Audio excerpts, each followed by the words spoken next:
We've browned our meatballs in a large skillet, but a secret is brown a couple in the pot you're gonna cook the sauce in. But you don't want all of that oil that was in your skillet to be in your sauce. So I just brown a couple to get the flavor. And then you're gonna add a cup of sweet onions, 2 bay leaves, about 1/3 of a cup of chopped sweet peppers. I'm using red. If you don't have red, use green, but I prefer red. They're usually sweeter, and they kind of dissipate into the sauce. 2-3 cloves of garlic, minced fine.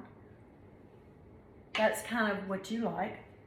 This is about a teaspoon of dried oregano, and here's a 1/2 teaspoon of basil and a 1/2 teaspoon of Italian seasoning. Y'all, this is the secret ingredient.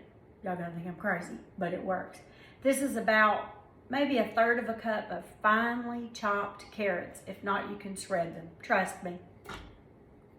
All right, we're just basically gonna saute this until everything gets soft. Let me get me a big spoon.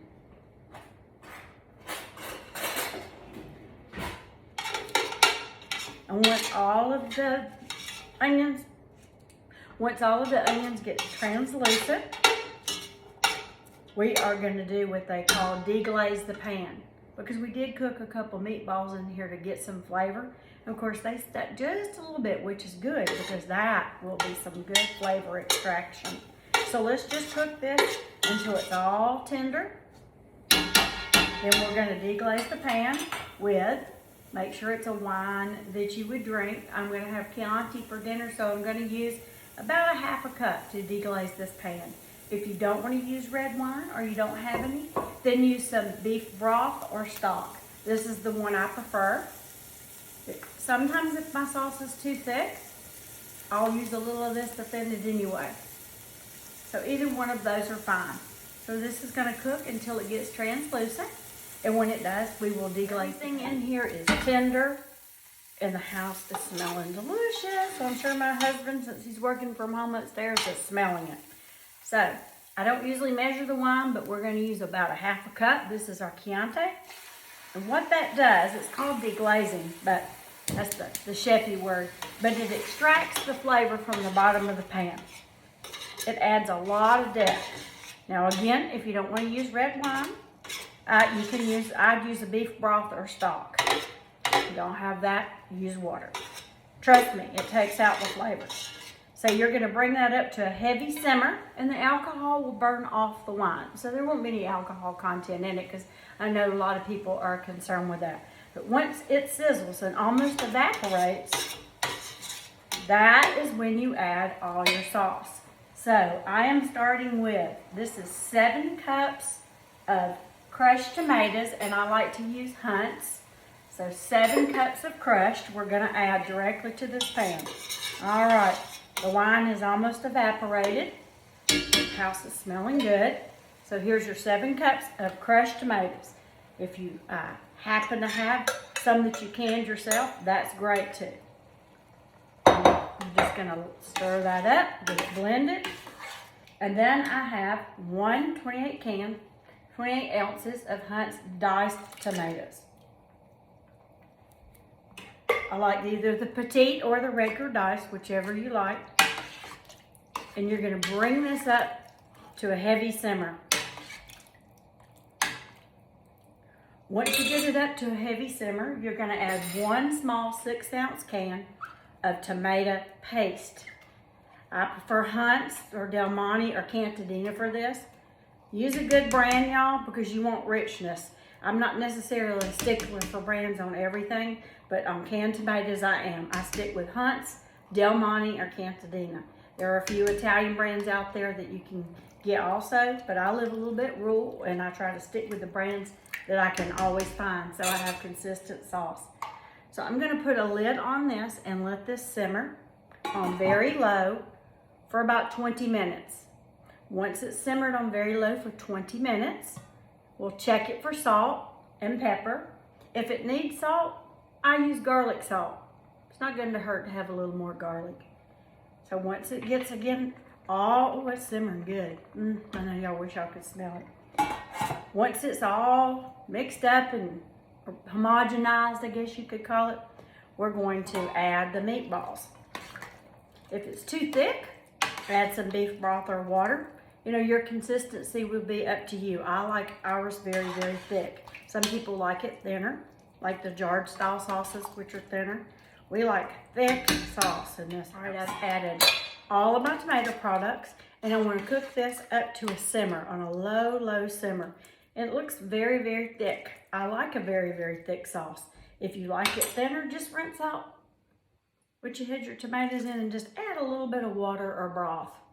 Again, let this come up to a very, very slow simmer, and then you want to taste it for salt. Now, instead of just regular salt, I like to use garlic salt, and I will taste it as soon as it all gets warm and simmered and all the flavors are homogenized. I'll taste it then for salt. If it indeed needs it, I'll use garlic salt. You hear a lot of people add sugar to their sauce. It kind of depends on the brand of tomatoes you use. Especially if you use a store brand, they're a little more acidic and you can add some salt. But the little bit of secret ingredient carrot that I put in there usually takes care of that. But always taste it. It's nothing wrong if you want to add a little bit of sugar. It just takes the acid flavor away. Don't worry about it, y'all. It's just spaghetti sauce. All my tomato products are in here. I've got it all simmering on low. You want to check it here for thickness. I like my sauce very thick. If you tend to like a thinner sauce, this is the time that you would add either some beef broth or stock or water to get it the consistency you like. Stir it and get it mixed up very, very well and put it on a low simmer. And you want to make sure you do this in a heavy bottom pan. This is my Heritage steel pan. It has a very, very heavy bottom. It distributes the heat evenly. And I love to cook my sauce in these. And plus, they're beautiful too. Anyway, we'll let this simmer for about 30 minutes. I'll go make something else, find my garlic bread, have a glass of wine, whatever, while this simmers, and we will add our meatballs in just a few minutes. Once you add your meatballs, you don't want to stir a lot and break them up. I make my meatballs where they kind of are loose, where you can eat them with a fork easily, because I don't handle them a lot. The more you handle them, the tougher they are. You just want to mix it up, form them, put them in the refrigerator for a little while, brown them, and we'll add them to the sauce in just a little while. Oh, looks like I got a delivery. Y'all know who I like deliveries. All right, y'all, the sauce has been simmering for about 30 minutes, maybe 40. I might have got sidetracked on a glass of Chianti. But we're gonna taste it now for seasoning. See if it needs any salt, if it tastes too acid and it needs any sugar. Okay, I think it needs a little salt, and I like to use garlic salt. If you want to just use kosher salt, that's fine. And it didn't taste any acid at all, so the tomatoes were good. So I think that we'll be good with that. So now we're going to add the meatballs, all right?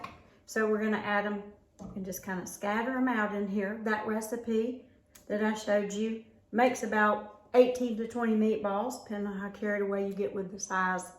So once you add the meatballs, you're gonna lightly stir everything in. You don't wanna break them up, right? So I'm gonna add them all.